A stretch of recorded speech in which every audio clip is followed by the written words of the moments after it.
Hello students, welcome back to teaching by Patel sir. मैं आर्यन सिंह आप लोगों का हार्दिक स्वागत करता हूं। आप लोग हमारे चैनल से जुड़े रहें और अपने पाठ्यक्रम से संबंधित जानकारी प्राप्त करते रहें। आज हम लोग विज्ञान विषय से संबंधित जानकारी प्राप्त करेंगे। अवतल दर्पण द्वारा प्रतिबिंब का बनना आज का टॉपिक है। प्यारे बच्चों, इसके पहले हम लोगों ने जो है प्रतिबिंब बनने के नियम को पढ़ा है और उन 3 नियमों में से किसी भी 2 नियम का उपयोग करके हम प्रतिबिंब को बना सकते हैं। तो चलिए आज का क्लास स्टार्ट करें हम लोग।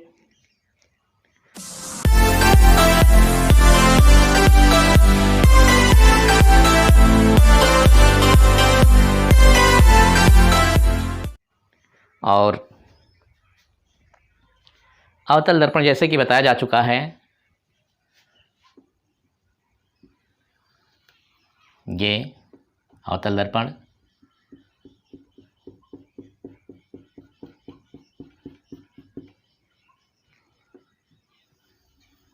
ये मुख्य अक्ष है इसका, जो इसके ध्रुव से होकर गुजरता है और वक्रता केंद्र से होकर गुजरता है।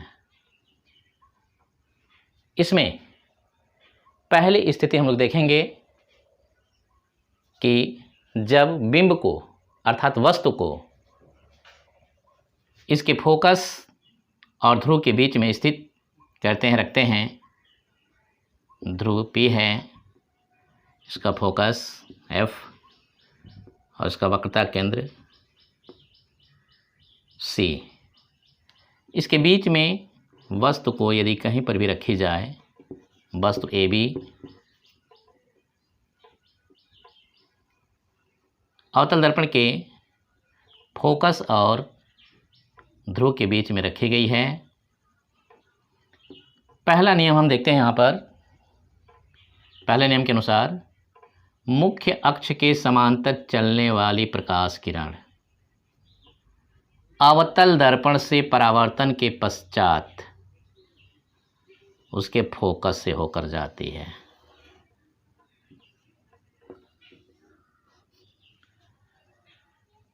तथा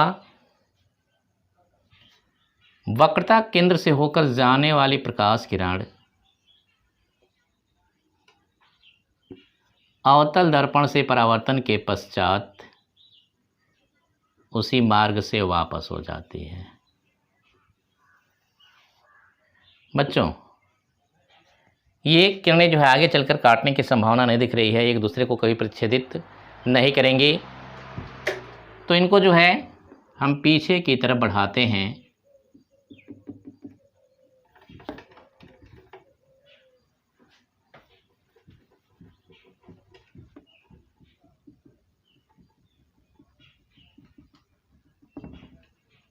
जहाँ पर ये किरणें एक दूसरे को काटती हुई अर्थात प्रतिच्छेदित करती हुई प्रतीत होती है, प्रतिबिंब वहीं पर बनता है।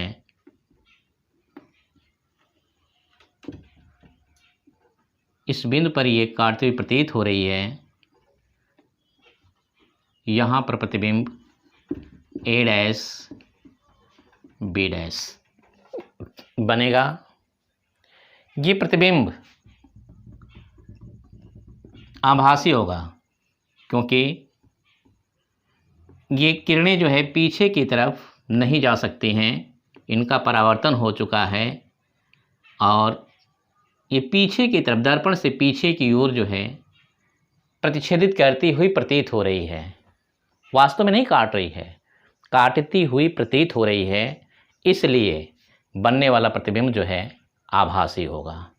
यदि इस बिंब से बिंब AB से तुलना करें तो प्रतिबिंब A' B' बड़ा सीधा है, दर्पण के पीछे बना हुआ है और आभासी है। तो इस स्थिति में यदि हम देखें तो प्रतिबिंब आभासी वस्तु से बड़ा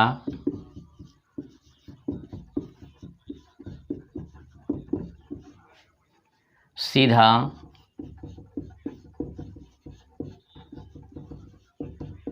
और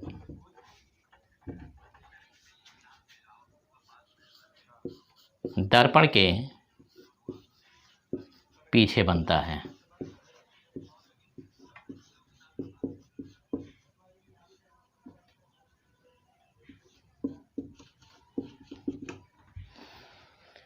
तो पहली स्थिति हम लोगों ने देखा कि जब फोकस और ध्रुव के बीच में स्थित होता है वस्तु, तब इस वस्तु का प्रतिबिंब, वस्तु ए बी का प्रतिबिंब जो है ए डैश बी डैश आभासी वस्तु से बड़ा सीधा दर्पण के पीछे बनता है। तो अब दूसरी स्थिति हम लोग देखेंगे। दूसरी स्थिति अवतल दर्पण का ये मुख्य अक्ष, इसका ध्रुव P, फोकस F और वक्रता केंद्र C। दूसरी स्थिति फोकस पर स्थित हो, वस्तु जो है उसके फोकस पर स्थित हो,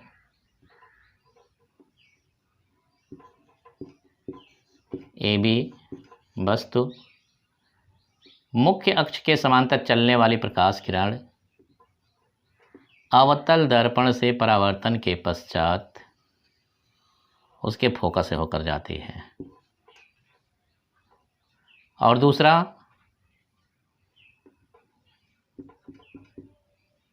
वक्रता केंद्र से होकर जाने वाली प्रकाश किरण परावर्तन के पश्चात उसी मार्ग से वापस लौट जाती है।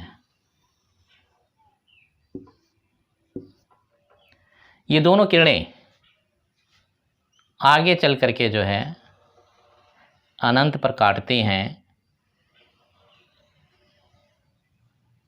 दोनों किरणें आगे चलकर अनंत पर काटती हैं, क्योंकि ये दोनों किरणें एक दूसरे के लगभग समांतर होती हैं। लगभग समांतर होती हैं, एकदम समांतर नहीं होती हैं।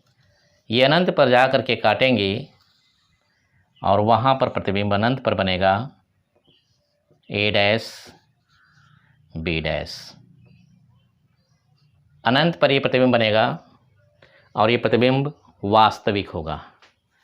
ये प्रतिबिंब वास्तविक होगा क्योंकि ये दोनों किरणें आगे चल करके अनंत पर एक दूसरे को वास्तव में काटेंगी, इसलिए बनने वाला प्रतिबिंब वास्तविक होगा, वस्तु से बहुत बड़ा होगा और दर्पण के सामने ही बनेगा।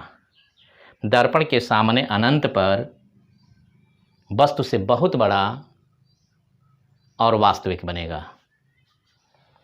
तो फोकस पर स्थित वस्तु का प्रतिबिंब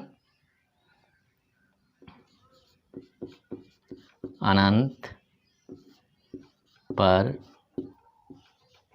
वास्तविक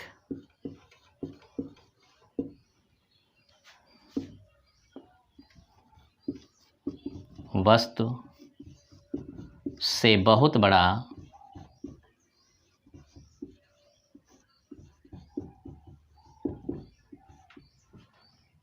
दर्पण के सामने ही बनेगा।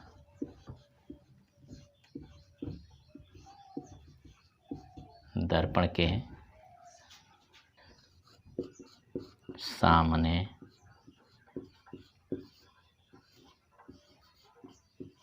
बनता है।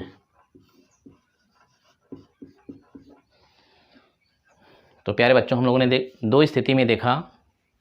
पहली स्थिति जब फोकस और ध्रुव के बीच में स्थित था और दूसरी स्थिति जब फोकस पर स्थित होता है।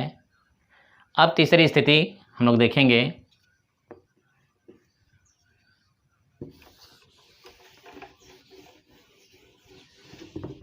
जब वस्तु अवतल दर्पण के फोकस और वक्रता केंद्र के बीच में स्थित हो।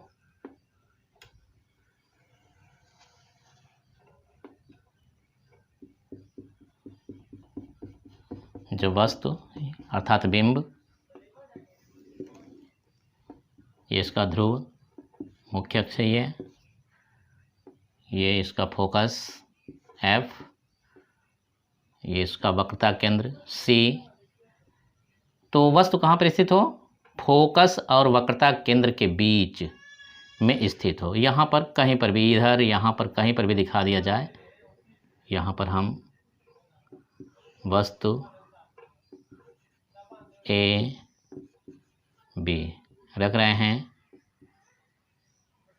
मैं कहा था कि दो किरण लेकर के प्रतिबिंब बनाया जा सकता है, दो या दो से अधिक लेकर के बनाया जा सकता है। तो पहली किरण हम ले रहे हैं यहाँ पर मुख्य अक्ष के समांतर चलने वाली प्रकाश किरण अवतल दर्पण से परावर्तन के पश्चात उसके फोकस से होकर जाती है।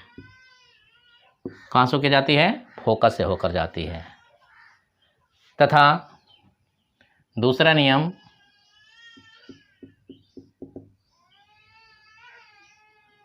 फोकस से होकर जाने वाली प्रकाश किरण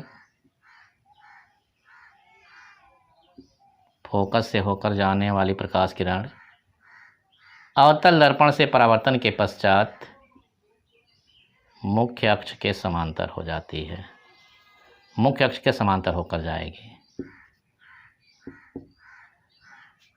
ये दोनों किरणें, परावर्तन के बाद ये किरण और परावर्तन के बाद ये किरण, ये दोनों किरणें एक दूसरे को इस बिंदु पर प्रतिच्छेद कर रही हैं, अर्थात बनने वाला प्रतिबिंब यहाँ पर होगा ए डैश बी डैश। इस प्रकार से यदि वस्तु ए बी से इस ए डैश बी डैश की तुलना करें तो बनने वाला प्रतिबिंब वास्तविक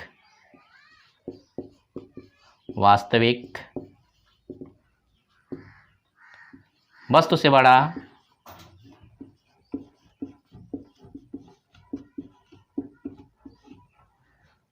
बड़ा उल्टा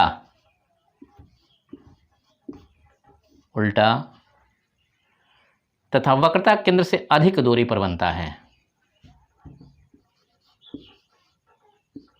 वक्रता केंद्र और अनंत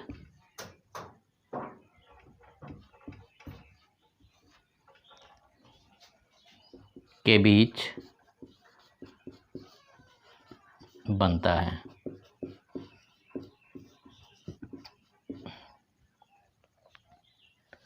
तो तीसरी स्थिति में हमने देखा यहाँ पर कि जब वस्तु ए बी फोकस और वक्रता केंद्र के बीच में स्थित होता है, उस स्थिति में बनने वाला प्रतिबिंब ए डैश बी डैश वास्तविक वस्तु से बड़ा उल्टा वक्रता केंद्र और अनंत के बीच में बनता है। वक्रता केंद्र और इधर अनंत है, उनके बीच में कहीं पर बनता है, अर्थात ये कह सकते हैं कि वक्रता केंद्र से अधिक दूरी पर बनता है। तो तीन स्थिति हम लोगों ने देखा यहाँ पर। अगली स्थिति हम लोग देखेंगे, चौथी स्थिति।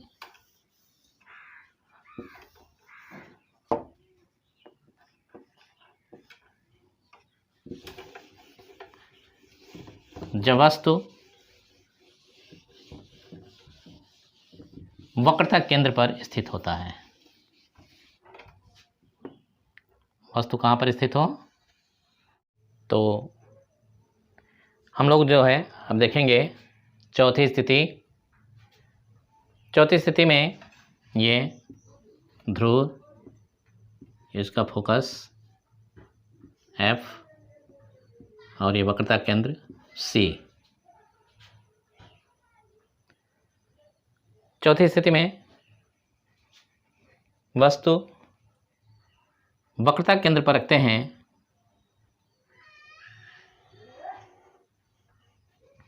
तो इस स्थिति में बनने वाला प्रतिबिंब कहाँ पर बनेगा, कैसा बनेगा? वस्तु ए बी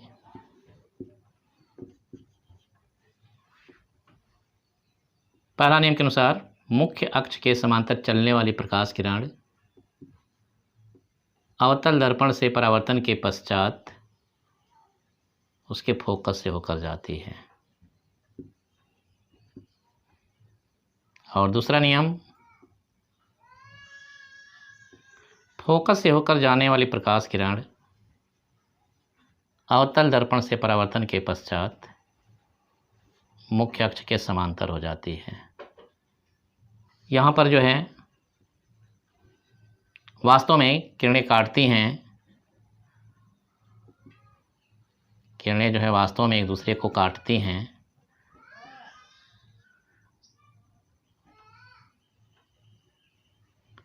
जहाँ पर किरणें एक दूसरे को वास्तव में काटते हैं प्रतिबिंब वहीं पर बनता है।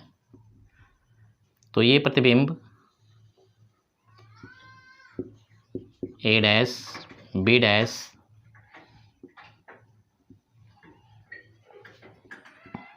बी डैश प्रतिबिंब जो है उल्टा बना हुआ है, वास्तविक बना है क्योंकि परावर्तित किरणें एक दूसरे को वास्तव में काटी हैं, एक दूसरे को वास्तव में काट देती हैं, प्रतिच्छेदित करती हैं। इसलिए बनने वाला प्रतिबिंब जो है वास्तविक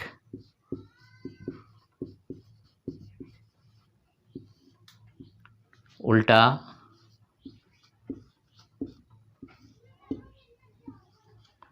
वस्तु के बराबर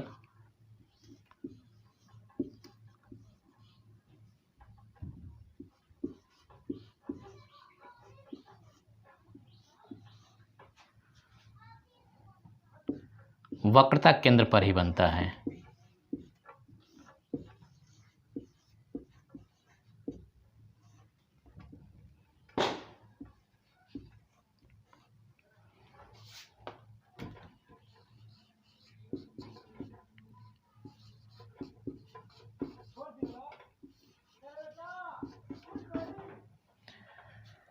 तो वक्रता केंद्र पर स्थित बिंब का प्रतिबिंब वास्तविक, ये ए डैश बी डैश जो है वास्तविक उल्टा वस्तु के बराबर वक्रता केंद्र पर ही बनता है। और अगली स्थिति हम लोग देखेंगे पांचवी स्थिति। तो पांचवी स्थिति में हम लोग देखेंगे कि प्रतिबिंब कैसे बनता है, कहाँ पर बनता है।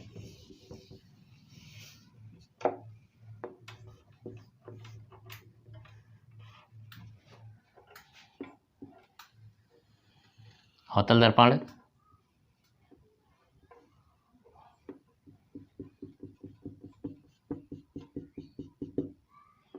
ये मुख्य अक्ष, ये अवतल दर्पण का ध्रुव, यहाँ पर इसका फोकस, और ये इसका वक्रता केंद्र सी।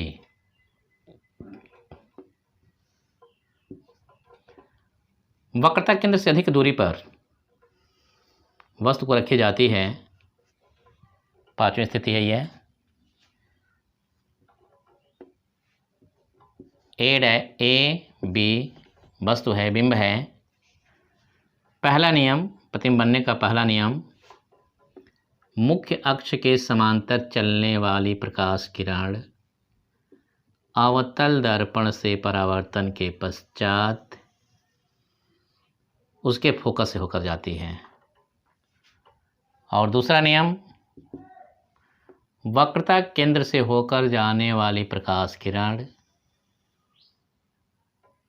अवतल दर्पण से परावर्तन के पश्चात पुनः उसी मार्ग से वापस लौट जाती है, वापस लौट करके चली जाएगी ऐसे। तो ये दोनों किरणें परावर्तन के बाद, ये दोनों किरणें यहाँ पर जो है एक दूसरे को प्रतिच्छेदित करती हैं, ए डैश बी डैश। यदि वस्तु ए बी से प्रतिबिंब ए डैश बी डैश की तुलना करें तो ये प्रतिबिंब वास्तविक प्रतिबिंब जो है वास्तविक उल्टा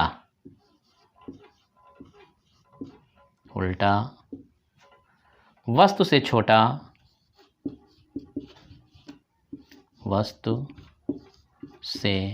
छोटा, और वक्रता केंद्र तथा फोकस के बीच में बनता है। वक्रता केंद्र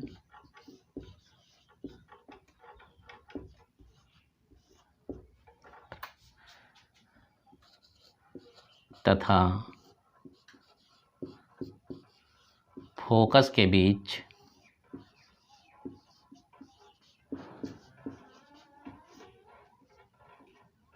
बनता है।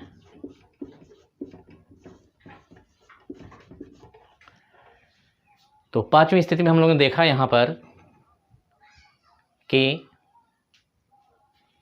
वस्तु जब वक्रता केंद्र से अधिक दूरी पर रखी गई है, उस स्थिति में बनने वाला प्रतिबिंब ए डैश बी डैश वस्तु से छोटा, उल्टा, वास्तविक और वक्रता केंद्र तथा फोकस के बीच में बनता है।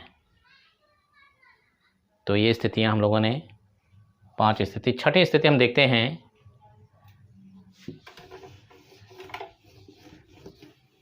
जब वस्तु अनंत पर रखी जाती है, वस्तु अनंत पर रखी जाती है तो उसका प्रतिबिंब कहाँ पर कैसा बनेगा? छठी स्थिति, जब वस्तु अनंत पर स्थित हो, अवतल दर्पण के सामने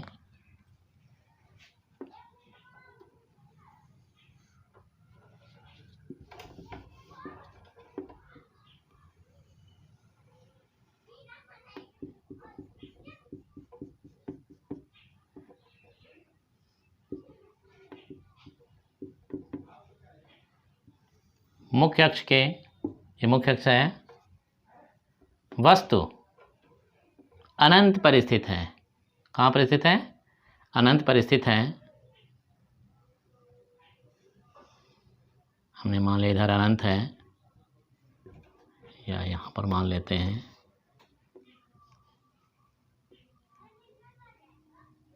तो अनंत से चलने वाली प्रकाश किरणें लगभग समांतर होती हैं।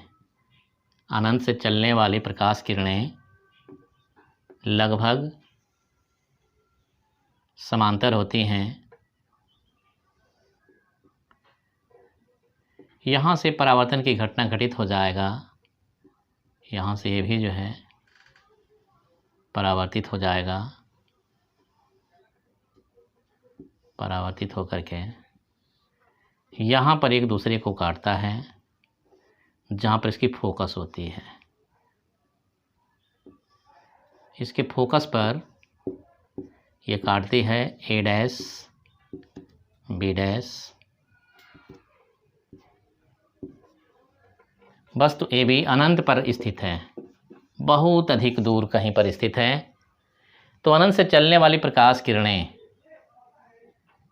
एक दूसरे के लगभग समांतर होती हैं, एक दूसरे के लगभग समांतर होती हैं। ये समांतर किरणें लगभग समांतर हैं, और जैसे ही ये आगे बढ़ती हैं, आगे दर्पण पड़ता है, दर्पण से, ये दर्पण अवतल है, इससे परावर्तन की घटना घटित हो जाता है, और परावर्तन के बाद ये अवतल दर्पण के फोकस पर प्रतिच्छेदित करती हैं। दोनों किरणें एक दूसरे को इस बिंदु पर, जहाँ पर इसका फोकस है, वहाँ पर प्रतिच्छेदित करती हैं, और वहाँ पर प्रतिबिंब बन जाता है। ये प्रतिबिंब वस्तु की अपेक्षा बहुत छोटा होता है।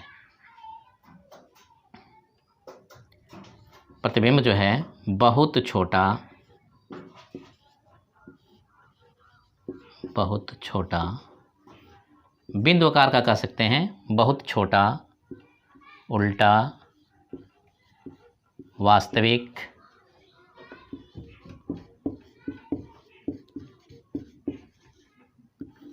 तथा अवतल दर्पण के फोकस पर बनता है। अवतल दर्पण के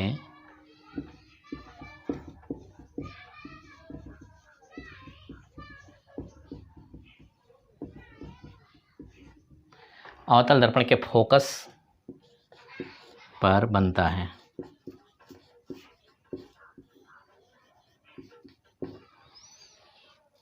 तो ये 6 स्थितियां हम लोगों ने देखा यहाँ पर।